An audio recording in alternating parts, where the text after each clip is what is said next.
keywords. It's a pen tool designed to generate different colors, shapes.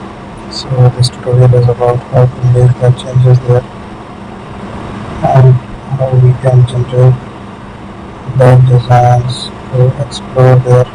We can stitch any point of that shape.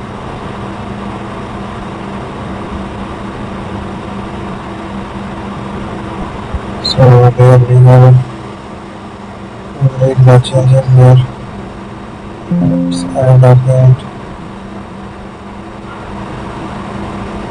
Thank you for watching my video. Don't forget to subscribe my channel. Thank you.